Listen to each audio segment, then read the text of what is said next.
Day, കുഞ്ഞിനവൻ്റെ കളറുണ്ട്, അതും ഇല്ല. തടിയ, അതും കുറവ് തന്നെ. നമ്മളാ സുനിതേര കൊച്ചെ നല്ല ഉരുണ്ട് കൊഴുത്ത്. അതിനെ ആരോഗ്യം വേണം, എന്നാലേ അത് വല്ലതും ശരീരത്തിൽ കാണും.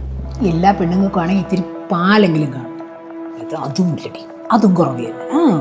എടി, കൊച്ചിനാണെങ്കിൽ രാത്രിയായ ഉറക്കവുമില്ല. നമ്മളെ കാലം പോലെയൊന്നും അല്ല. ഇവളുമാർക്ക് കുഞ്ഞിനെ ഒന്ന് കരച്ചിലടക്കാനോ അതിനെ ഒന്ന് അണച്ചുറക്കാനോ ഒന്നും അറിഞ്ഞുകൂടാ. പിന്നെ ആര് നോക്കാൻ? ആ ശ്യാം ഉള്ളതുകൊണ്ട് ഇങ്ങനെയൊക്കെ അങ്ങ് പോകും. എടി, ഇന്നലെ തന്നെ രാത്രി നല്ല പനി കുഞ്ഞിന്. ഒന്ന് മര്യാദയ്ക്ക് നോക്കിയിരുന്നെങ്കിൽ അത് വല്ലതും ഉണ്ടാവുമായിരുന്നു. പിന്നെ രാത്രി കാറും എടുത്തോണ്ട് ഡോക്ടറെ അടുത്ത് പോയി. അമ്മയെന്ന് പേരിനെ പറഞ്ഞുകൊണ്ട് നിന്നാൽ മതിയാ. അതിനെ ഒന്ന് നോക്കാനും അതനുസരിച്ച് നിൽക്കാനും പഠിക്കണ്ടേ? ഇനിയിപ്പോൾ പറഞ്ഞിട്ടെന്തോന്ന് കാര്യം. ശരിടി, ഞാൻ പിന്നെ വിളിക്കാം. ജോലി കിടക്കും.